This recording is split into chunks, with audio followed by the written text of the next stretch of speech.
It's Missing Real with Mike Darrigo.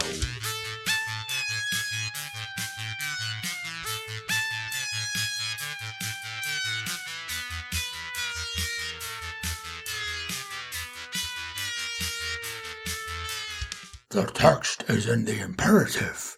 It says, I will be listened to.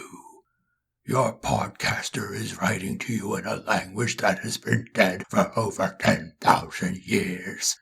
Okay, that meant absolutely nothing to anybody, but thank you for the introduction there, Professor. Yeah, it's me, Mike, back here again to do another episode of Missing Real Podcast, and this time it's a movie that probably nobody has seen or hasn't seen in decades and basically completely forgot about since its initial release, or maybe you weren't there when it came out, but it came out, and it was great, and it was a good movie. It's a cult movie by a director who went on to do much, much better and more popular stuff. So let's see if we could unearth this treasure here and dust it off and see if it's worth anything to the film geek collective out there, including myself. Well, welcome back. Today we're going to be talking about the 1983 cult classic, The Keep. So, what's a keep? You know, it's a place where you put stuff, I guess, and store it for a long ass time. And it's also like a creepy synonym for maybe an old castle. And it is kind of like a castle. And this is a really cool movie directed by Michael Mann, who we'll be talking about real soon. And you've heard of him. But it all came about from the 1981 novel by author F. Paul Wilson.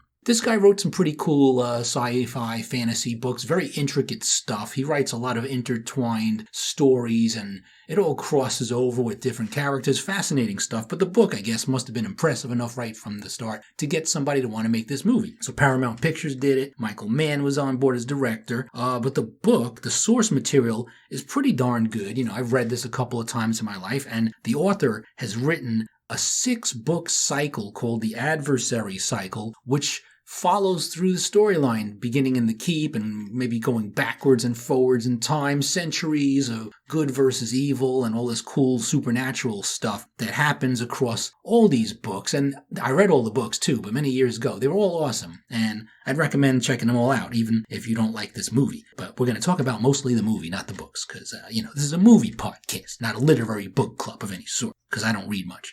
I got my notes with me. I'm reading those. That's about the extent of my reading and my studying for this podcast that you're about to hear. So let's get right on it. Michael Mann, great director. He's also the creator of Miami Vice. If you 80s freaks know about all that, and the pastel colors and Don Johnson and pretty cool music by Jan Hammer. It's a 80s touchstone. But before that, Michael Mann's first movie was a prison movie, The Jericho Mile in 1979. And before that, he was writing for TV shows like Starsky and Hutch in the 70s. But his big break came in 1981 with the movie Thief, starring James Caan. Great movie, very stylish. And he also established his visual style, a lot of nighttime blue tone and rainy streets, and criminals are usually the focus of a lot of his storylines, sympathetic criminals, so you can kind of get behind. Even if you don't turn to a life of crime, you still kind of prefer them to the law enforcement agencies, at least later on until we get into his epic movie in 1995, Heat. De Niro and Pacino, you could pick your side, but they're both awesome. And Michael Mann's done a whole bunch of cool stuff, including, well, maybe not the coolest thing in the world, but Manhunter, which was sort of like a Silence of the Lambs precursor, and was later redone. But Michael Mann had some style. Thief was great. He worked with the same composers for Thief as he does in The Keep, which is amazing, legendary German electronic musical group Tangerine Dream. I was so into these guys back then because in the 80s they would do the coolest soundtracks for films. Besides this very cool and very rare soundtrack for The Keep, which is really not officially even available, but this was terrific music. They've also scored great, movies, or sometimes not so great movies, but the music was great. Things like Sorcerer and Firestarter, Near Dark, all kinds of stuff. I was such a geek about Tangerine Dream that when I used to shop at my Brooklyn record store back in the late 80s there. I picked up a nice vinyl box set of Tangerine Dream stuff, some rare recordings, and at this place called Zigzag Records on Avenue U. And the proprietor of this shop, who always knew, like, you know, what kind of music I was looking for, and, you know, I was always ordering these Japanese imports with bonus tracks and whatnot, so he didn't know my name, so he would just, like, call out to me, like, you know, hey, Mustache, Tangerine Dream guy, I got the new Motorhead CD, or whatever, the new Iron Maiden's out. Like, you know, dude, you know, my name's Mike, you know, that was Phil DiBenedetto, proprietor of Zigzag Records, great guy, hooked me up with so much music. He was like my audio drug dealer, and I salute you, Phil, so thank you for that. But yeah, the nickname didn't stick, so we don't need that. Mustache, Tangerine Dream. Yeah, I've bought and owned almost every Tangerine Dream recording until maybe they split up into lesser, cooler lineups with more, you know, contemporary jazzy sounding stuff, but nothing beats their 80s, you know, late 70s, early 80s stuff is fantastic, you know. Definitely listen to them if you like any kind of cool electronic music. That's the ticket, right? Okay, so getting back to The Keep and Michael Mann and stuff. The original cut of The Keep, I guess he really liked making this movie at the time because the original cut was 3.5 hours long. Now, no studio is going to show that shit, unless it's like a Lord of the Rings movie now, but you know, this was no Lord of the Rings, although it does have a connection. But the movie, they must have chopped it down pretty bad. They hacked it up into like just like over 90-minute running time. It was shot in North Wales and some cool Welsh locations that have like a lot of tall stone structures and keepy looking stuff. It's set in 1941 at a fictional location called the Dinu Pass in Carpathian Alps, Romania. Right, you try finding it. So it takes place, you know, while the Nazis are trying to take over the world, and we got all this horrible stuff going on with the concentration camps and the Nazis, and they're occupying this keep in this remote mountain location. So the main German Nazi, but not really a Nazi. He's kind of like a more sympathetic kind of, he's like a nice Nazi, if I may make such a bold statement. He's played by Jürgen Prochnow, the coolest German actor who I loved in a whole bunch of movies. He's in so much stuff, like in Germany, but the biggest break he had was in 81 in Das Boot, which I've still never seen. Maybe because I just don't want to watch a movie about a boot. What's so great about that? Oh, it's actually The Boat when you translate it, which is only slightly more exciting, but it's actually a submarine. So it's so damn misleading. And then, you know, we had The Hunt for Red October, so it took me forever. You know, one of these days, I still haven't seen Das Boot because it has a very long cut, but I know I'll like it and I will watch it. But for now, you know, Jürgen Prochnow, he's in this movie playing Captain Wurman, you know, and he's very good in this movie. And he's also, of course, later on, just a year later, in David Lynch's Dune as Duke Leto Atreides. And he's really great. His acting is always like, you know, all cylinders firing. He's like, when he sees that the worms are coming for the harvester on the rack, it's like, run! He's like really like, you know, giving it his all, you know. Yeah, he's cool. I don't know, I like, he's a good guy. And he's also in Beverly Hills Cop 2. Okay, he was in the Mouth of Madness, John Carpenter's cool movie, playing Sutter Kane, the Stephen King type author, who's very cool in that. And he's also in Air Force One, but not in a speaking role. And we like to hear him speak. And of course, the coolest thing, interesting cool thing, in 2005, he played none other than Arnold Schwarzenegger in See Arnold Run. Now, he's not as beefed up as Arnold, but he does have the similar space between his teeth. So, you know, it's probably a toss-up between him and David Letterman, who would play Arnold. And I guess we made the right choice there. I've never seen that either, but I bet it's really cool. And he has a similar accent too, but not as exaggerated, you know. He doesn't go around, you know, breaking people's necks in his armpit and going, that cracked you up, didn't it? You know, he doesn't need none of that. He's just a plain old good German actor. So we have Jürgen Prochnow going into the village here with his bunch of army guys. See, he's with the German army. He's not like quite that bad and in this whole war situation and this, you know, World War II business, and he doesn't really listen to Hitler that much. So he's okay, but he has to occupy this keep and guard the pass. So this village is here, like they don't really want him there. He's looking around, and there's this, you know, a few other cool actors in the movie. Yeah, we have Robert Prosky, who was also in Thief. I think that was his first Hollywood film. You know, Michael Mann's. And of course, we all cannot forget Robert Prosky in Christine, playing Will Darnell in his garage and his crabby attitude. And yeah, I almost wished, like, when the Jeeps start pulling into the village, he's like, stall 20!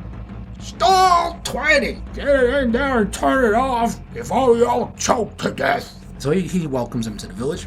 So, and there's also this guy who's like watching over the keep, this old guy, Alexandru, played by W. Morgan Shepherd, or just plain old Morgan Shepherd for short. He's been in a bunch of things, a lot of geeky old cult movies like Hawk the Slayer. He was in a bunch of Star Treks like Next Gen, Voyager. He was a Klingon in Star Trek 6. So he's cool. He's got some pedigree there in his CV. He's like the proprietor or like the watcher or the custodian of the keep. And Vermin wants to, I'd like to tell you, no one tours this place. What? Nightmares?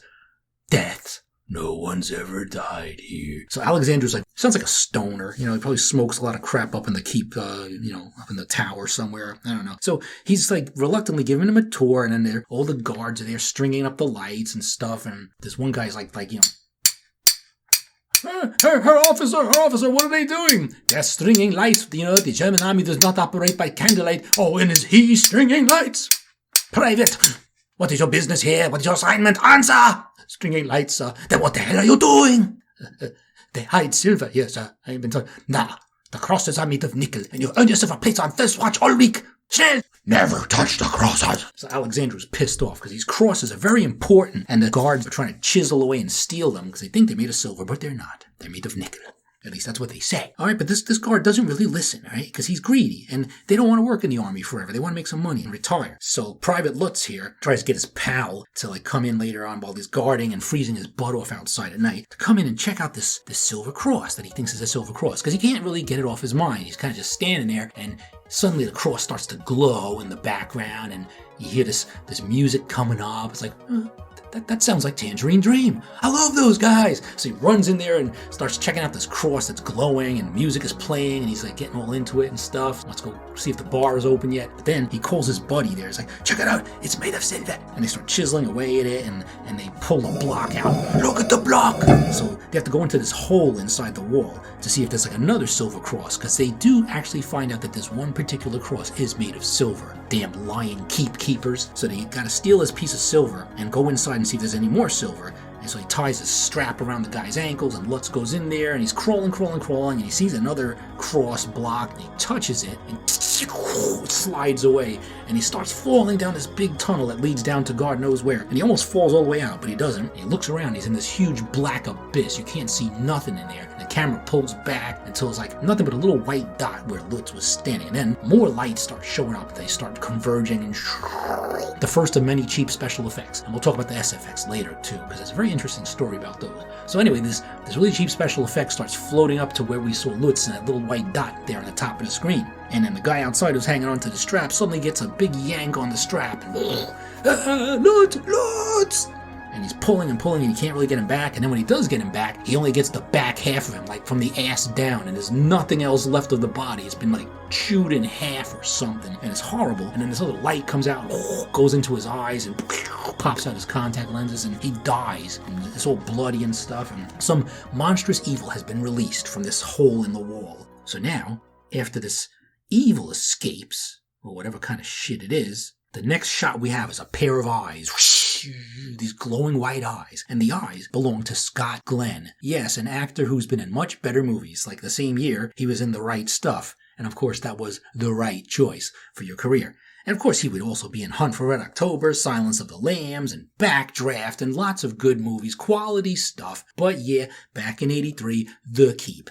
But, I still love this movie. I don't care. Let's just go with it. The character development is like practically non-existent. So he's just this guy, wakes up in his bed there, and he takes this big long box with him. He goes to the boatyard, goes to the pier, and he wants to charter a boat somewhere. And he has like gold coins and whatever. He gets on a boat. He's like floating on this water, and the camera work is very interesting, but it's like this seasick sailing shot. It's a beautiful shot, but like when you're watching it, it's like the whole screen is like tilting back and forth and you want to puke. Yeah, it's like you need to pop a Dramamine to watch this scene. But anyway, you get through that, and he's sailing off to go to this destined meeting that he must have, because he's like a mysterious character we know pretty much nothing about, except he's played by Scott Glenn. But anyway, in the book, he's revealed to be Glaken, some ancient warrior. And in the book, he just passes himself along under the alias of Glenn. So even before the movie was cast, it's like Glenn, with two N's no less. It seems like Scott Glenn was a perfect choice for this acting role.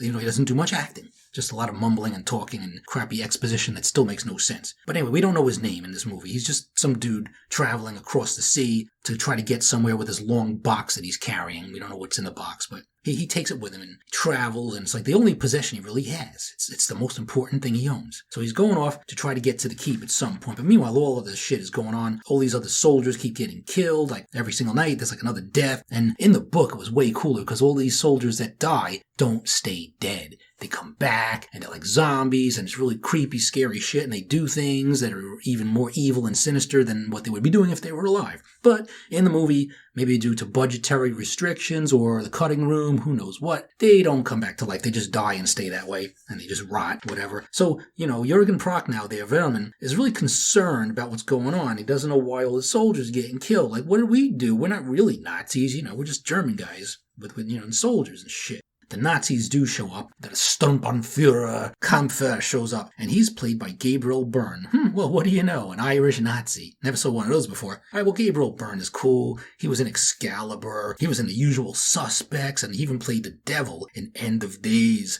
versus Arnold. So he should be, pretty good when it comes to playing evil people. And as soon as he shows up, with his Einsatzkommandos, the first thing he has to do is start shooting up the villagers and make an example of them. And he starts immediately having arguments with Jürgen Prochnow. He's like, there are no partisans! What are you doing? And they don't get along at all. And they have many, many debates, and these are like the cooler scenes. Gabriel Byrne is all cool and detached. And I'm sure if there's a good German accent. Wait, Vermin, your methods do not work. Fear, that is the answer. These partisans would be afraid to kill. And then, of course, Jürgen gets all in his face, like, we have never seen it. We have unarmed guards everywhere, and still it gets through. If it doesn't care about the lives of villagers, if it is like you, then does your fear work? He's great. He just gets in his face, does his acting. It's really cool. So at some point, there is this blood-splattered message written on the wall, and we have to figure out the writing on the wall. Well, this is professor of ancient writing on the wall, and Dr. Kuza. And Dr. Kuza is a Jew. He is wherever you've taken the Jews. So they have to snatch him and his daughter from a camp and bring them here to help figure out what this writing on the wall means, what the language is, what does it say, They bring him there. So the cool thing is the professor is played by, also in his very first Hollywood feature, Sir Ian McKellen. Yeah, you've heard of this guy, right? Magneto, Gandalf. He also played Hitler, Death, and a Nazi. So, he covers all the bases. But here he's just a Jew that is helping out the Nazis, or reluctantly helping the Nazis to find out what's killing them. But also in Sir Ian McKellen's career back in the 80s, he was actually in a Pet Shop Boys video. Makes sense, don't it? And of course he's pals with Sir Patrick Stewart. A little Ian McKellen anecdote for you before I carry on with the Keep stuff is there was a Super Bowl Sunday some years ago, and me not being a sports fan at all, I decided to go to the theater and see Waiting for Godot, starring Sir Patrick Stewart and Sir Ian McKellen. Like, you can't miss, right? It had Billy Crudup, too. So you also had, Dr. Manhattan with Magneto and Captain Picard. So that was like an awesome thing to go see, even though I really wasn't into the play that much. But there's two incredible actors doing this shit on stage. And before the show, they would be serving hot chocolate to the theater goers. So I was waiting in line. I was not waiting for Godot. I was waiting for hot chocolate. And I took a couple of pictures, even Sir Pat Stew himself, and he got mad because I was trying to help someone else take a picture. And he's like, you're holding up the line. And just to get him to say that was awesome. And I made him laugh. I gave him a little line like, we were getting this hot chocolate. I'm like, there should be a different beverage on tap, shouldn't there? So I go to him, what? No Earl Grey, mon capitaine? And he looks at me and goes, and points. Like, got you there, Jean-Luc. Good joke, right? Well, that was an amazing pinch-yourself geeks fanboy moment for me. And I totally forgot to play, didn't understand what the fuck it was about, waiting for Godot. All these other playwrights and... yeah, I don't know. But acting is acting, right? So whatever you do, if you can act, I enjoy it. And the acting in this movie by Sir Ian McKellen is pretty damn good and a little bit over the top at moments. His daughter, I might as well mention, is played by Alberta Watson. She was in the 1990s La Femme Nikita show, and again in the 2011-2012 La Femme Nikita show, I think playing the same character or some version of that character. But that's about all with her. Her being in this movie was just, filling in a place. Her acting is also kind of like scoffable, but I guess everybody's was. It's like a sort of a weird dark fantasy, and maybe the acting and Michael Mann directing the acting was a little bit off-center. And, if it's not people like, pulling heists and shit, I don't think Michael Mann really knows how to direct actors, or they don't know what to do. Like, what are we doing in this castle here with like weird lights and cheap special effects all over? Where's like the neon, where's the suits? Where's like the pastel colors? And where's like my Trans Am and Crockett and Tubbs? It doesn't make any sense. Instead, we got Molasar and Glake and our pals. Like, who the fuck are these people? All right, we'll find out later. In fact, we're going to find out a whole lot later. But first, we have to take a quick break and a message from our sponsor. We'll be right back. Hi, my name's Jack Torrance. If you've been cooped up indoors, shut in with the wife and kid nagging at you for months on end, been there, done that. It's enough to drive you to drink. Or even crazy enough to chop them up into little bits. But I wanted to let you know about an interesting new form of entertainment might take your mind off all your troubles. Missing Real Podcast talks about lots of movies and fun stuff we wouldn't want you to overlook. So go check it out. Go check it out! Go check it out! Missing Real Podcast, featuring Mike Darrigo, available wherever podcasts are podcasts. We now return to your regularly scheduled podcast. Okay, I'm back. I don't know what that whole advertisement was about, but I don't want to distract you from the main topic here, which is The Keep by Michael Mann, 1983. We were talking about Ian McKellen, showing up and trying to help these damn Nazis figure out what the hell the message was on the wall. So it goes, "It says, Kaiser Sose was here." Now, Ian McKellen is playing a much older man than he really was at the time, so that later on we could find him in his regular state. But for the moment, he's playing a really old guy, older than Gandalf even, and he's really difficult to understand. I don't know if this is on purpose because, all of his dialogue is just mostly spoken in this really crackly old man. Like he doesn't have his dentures in or something. So we may need subtitles for this film at certain points. But anyway, he's giving him all this information or whatever he can about this ancient language that was written on the wall in some German dude's blood. And they put them up at the keep, him and his daughter. Jürgen Prochnow is, take your meals from our mess, get them some food. And no sooner do they start settling in than all these soldiers try to rape her. And while they're trying to rape her, you hear all these cool sound effects and noises and smoke starts blowing down the hallway. And here comes our evil entity, and he rescues her, and he picks her up, and he carries her away, after zapping these Nazis and making their heads blow open like ceramic vases. It's kind of cool, interesting effect, and not really easy to see what's going on, but it looks kind of cool. Again, the special effects. We'll talk about that later, and why all these special effects look like they look. So anyway, this cloud of smoke with eyes is carrying her back to Ian McKellen. He goes, he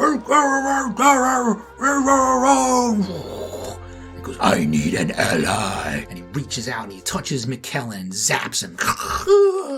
And we don't know why he zaps him, but it's a good zap because, he wakes up later on and, his arthritis and shit is better because he's been in a wheelchair since we first seen him. I guess, he was auditioning for the part of Professor X that went to Patrick Stewart. But he's in a wheelchair and now he can move his fingers a little bit and he's not in such pain anymore. So things are happening. He tells his daughter, "I don't know what it is, I don't care.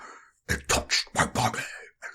And he's like a hammer to smash them. So he basically thinks that this big monster cloud guy is going to help kill all the Nazis for him. And yeah, once he has a little bit of conversation with him, he figures it out. The thing comes back and talks to him and goes, "You collaborate! With them. They got this guy named Hitler, okay? We should take him out." So he starts conspiring with this evil entity, because the evil entity has a little agenda for him, which is the entire plot of The Keep, really, which we'll talk about eventually after I get through all this other nonsense and exposition. Oh, okay, by the way, the dude who plays this giant, his name is Molasar, even though the movie doesn't really tell you that properly, but his name is Molasar, or Radu Molasar, if we're going to be formal, Mr. Sir Squire Molasar, PhD, is played by Michael Carter, this 6'4" Scot, who has been in some pretty amazing films, although you may not know him. He's not like a household name, but I'm going to bring his name to your household right now, so set the table. Michael Carter played some dude in An American Werewolf in London in 1981, gets killed in the subway.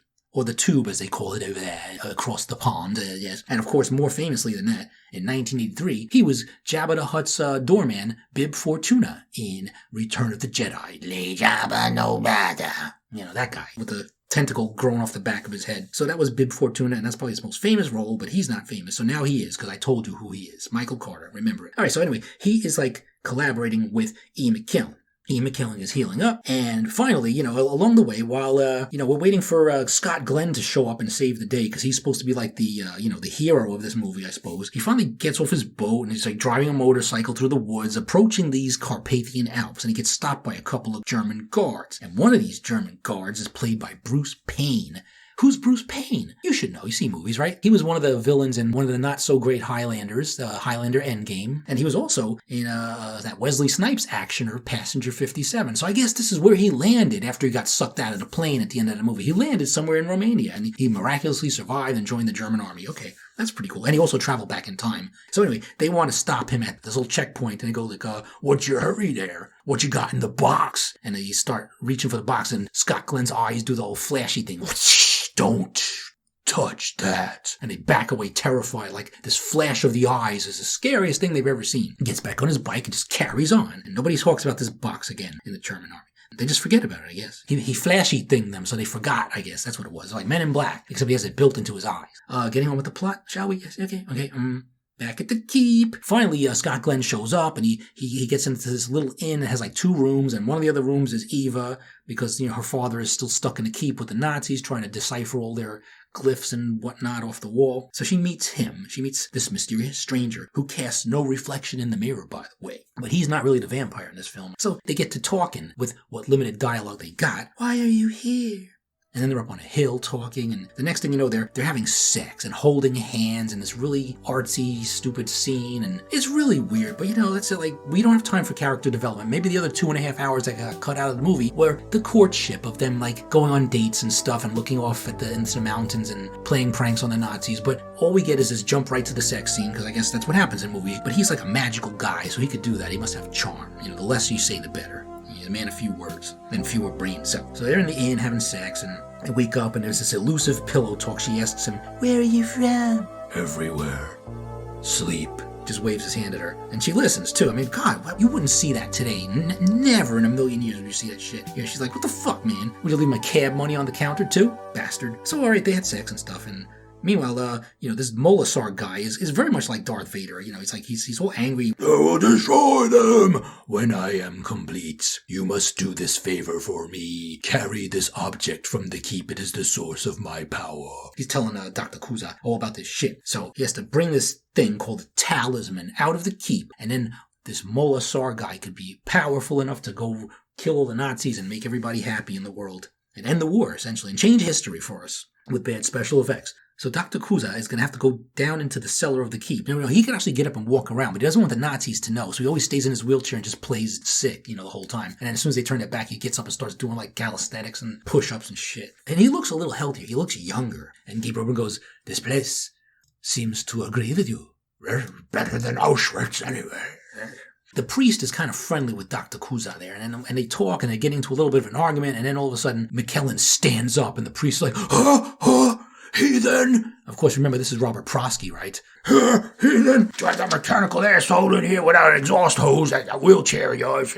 I'll throw you out your ass." Pissed at him. But anyway, everyone's going crazy, because ever since that block got taken out of the wall, all this evil is escaping, and people in the village are all acting crazy and weird and getting psychotic. Even the priest is like doing this weird-ass blood ritual and spilling the wine all over and flipping crosses upside down. Who knows what he's doing? Changing car parts out with like holy water and putting it in the engine block. It's like crazy shit going on all over the village. And it's all because somebody took a block out of the wall and let out this Molasar dude. Bib Fortuna is wreaking more havoc here than he ever could in Jabba's court.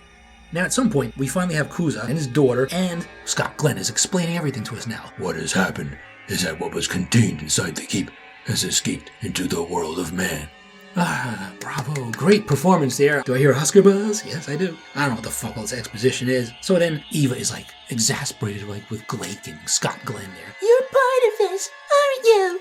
Tell me! Tell me!" "I have hunted him for 100 years, and when he goes, I go." "Why? Why did you come to me?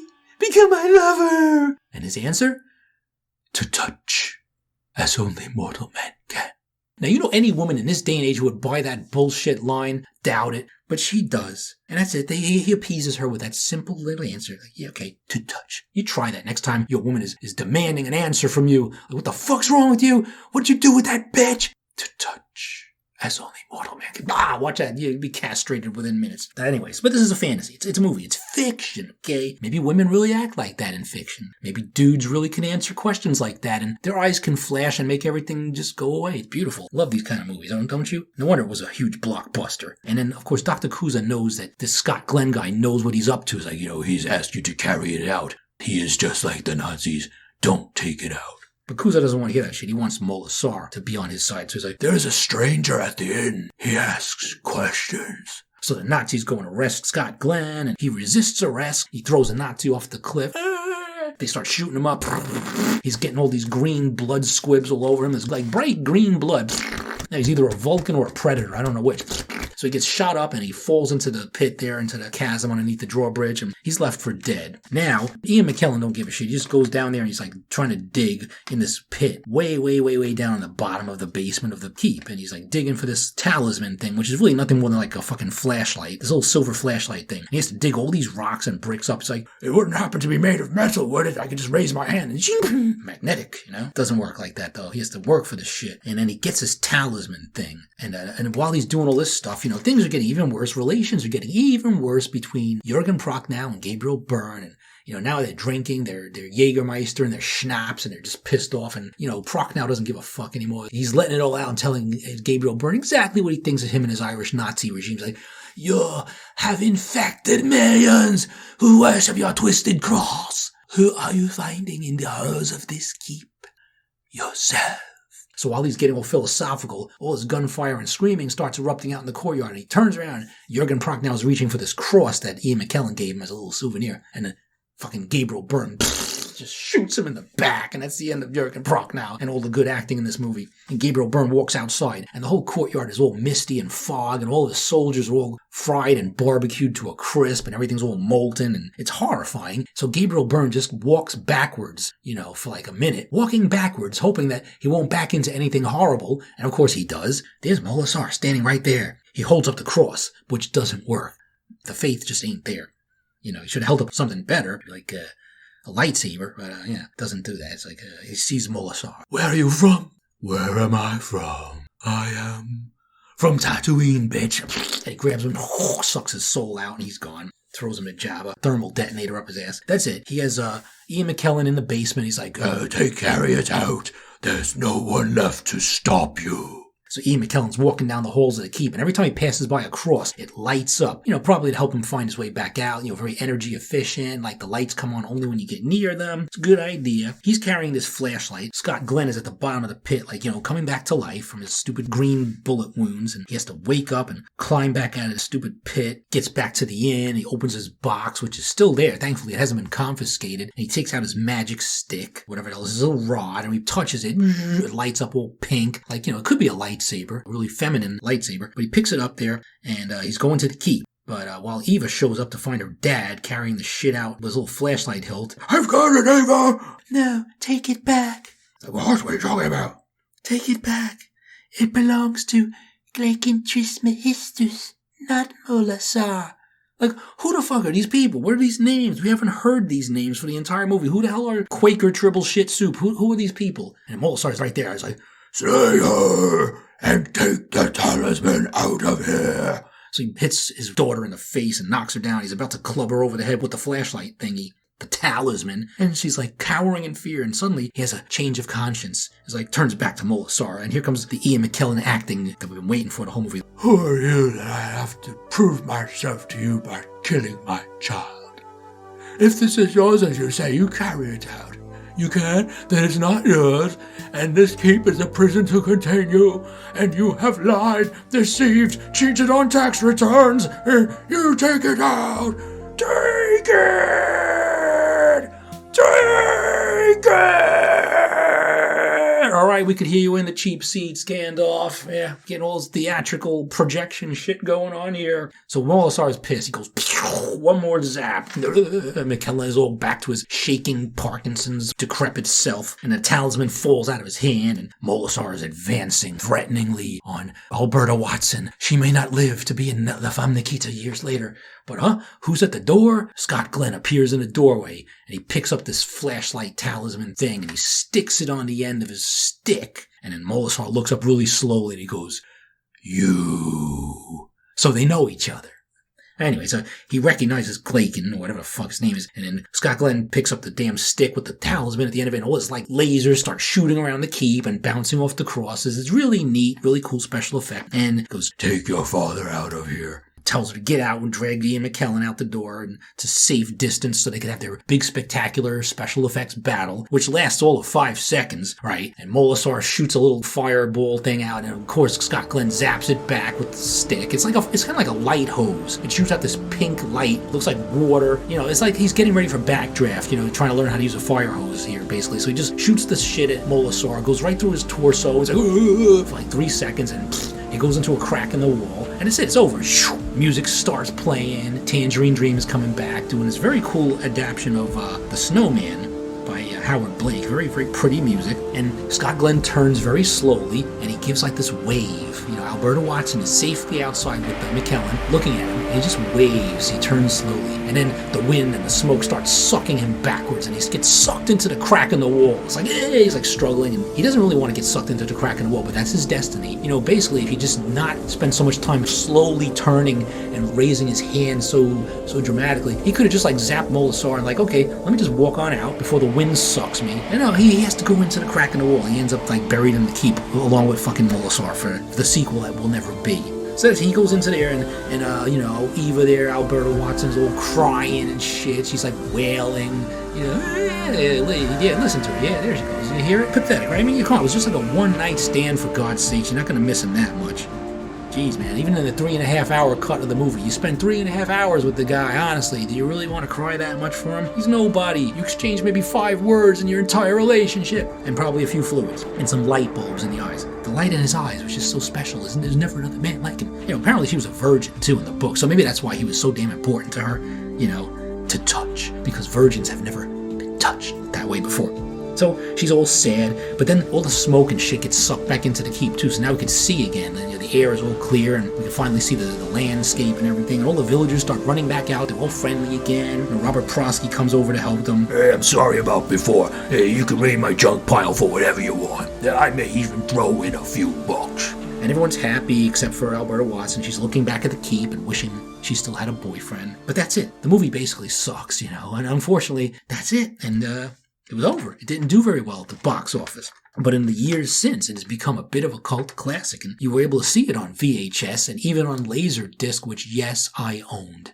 I had a Laserdisc player. I watched The Keep. I dubbed it from Laserdisc onto DVD, and I got a bootleg DVD because Michael Mann, now let's talk about the movie here and all the shit that went wrong with the movie, okay? Michael Mann has since disowned this film. That's why it's never been properly released, but I really wish he'd change his damn mind, because a lot of people like this movie, and hopefully after hearing this podcast, you'll be one of them, or maybe you'll just avoid it, in case you were curious, but it's definitely worth seeing. It's got a lot of, prime actors way before their prime, and it's got the atmosphere that you want in a Michael Mann film, not a lot of cool, slick nighttime scenes, and there's no Don Johnson, and it doesn't seem like Miami Vice, or even like Romania Vice, but it's good. It's a cool atmospheric film. The music is really cool by Tangerine Dream, and it just should have been greater. I mean, and the book was very good. The book had a lot more meat to it, especially at the ending. They go all the way up to the top of the keep, and there's all these stairways crumbling, and it's very, very epic, and they just stand at the top there face off, and there's none of the laser zappy shit. It's just a little bit more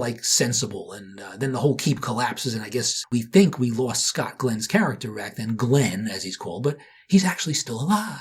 And I think he goes on to the other books as different manifestations of the character. It's just really epic shit. Really cool. So maybe the 3.5-hour cut of this movie was good, but we're probably never going to see it. So who knows? But what little popularity The Keep did have at the time, somehow there was a board game manufactured. Why would there be a board game of The Keep? But yeah, there was a board game from The Keep in 1983, and I don't know if it's even available anywhere on eBay or if anybody would spend a cent for it, but it's kind of cool. It's a maze, and get the talisman out, and Molasar can kill you and strike you down, and it's a little bit like this other 1981 electronic board game, Dark Tower, which was very cool and had a dark tower, and you had all these moves around a maze, and you didn't know what was going to happen until this electronic tower did some beeps and told you what happens. It's very primitive role-playing sort of D&D kind of shit. I played it before. It was kind of cool. But I never played the Keep board game, sadly. I hope I can find it someday. But for now, just watch the movie. Other reactions to this film included a reaction from F. Paul Wilson, who really didn't like this movie at all. And he was even inspired to write a short story called Cuts about some writer who puts this voodoo curse on a director who fucks up one of his works. And I guess that's like a stab at Michael Mann. But hey, Michael Mann doesn't care. Look at all the great films he's made since then. So we'll see. We'll have to see if he ever relents and lets us have the keep, or if somebody actually just restores it and brings it back. And who knows, maybe there'll be a remake of the keep, which would be great because we could have all the special effects and cool shit that we didn't have here. But I mean, I like it cheap. I like the old 80s style. The last thing about special effects, which I've been hinting at for the whole damn episode, is the VFX supervisor, Wally Vevers, died before this post-production was completed, and the rest of the team really didn't know what the hell special effects he really intended for the movie, so they were just working with some vague ideas and produced some 200 plus special effects shots, none of which we really see in the movie, I guess, because there's a few and some of them look cool, but I don't know. It's not the most extravagant special effects shit you're ever going to see, and Paramount was really cheap with the budget at the ending, which is probably why the final battle is so lame. You're waiting for this whole big showdown to come up and it's just like pink water into the wall, sucked in, goodbye. Great. Really amazing climactic battle, I gotta say. But for what it's worth, The Keep is still a cult classic, and I still watch it from time to time on my shitty bootleg ripped DVD until somebody can actually produce it for real, and then I will plop down some actual cash for it, and maybe Michael Mann can have some of my money if he wants it. I'm not saying I wouldn't buy it, but you gotta produce it first. Well, I think you've heard enough about The Keep, and I'd like to say that it's a keeper for me, and I hope you get to see it or enjoy it in a different way now that you've listened to this podcast. And thanks for spending this time with me here on Missing Real. So until the next time we meet, take the talisman out of here. I don't know how to finish this shit up, so, just like the movie, my podcast is going to have a really piss-poor, lackluster, mediocre, disappointing ending. So, I'm gone. See you next time. No, don't cry. I'll be back before you know it.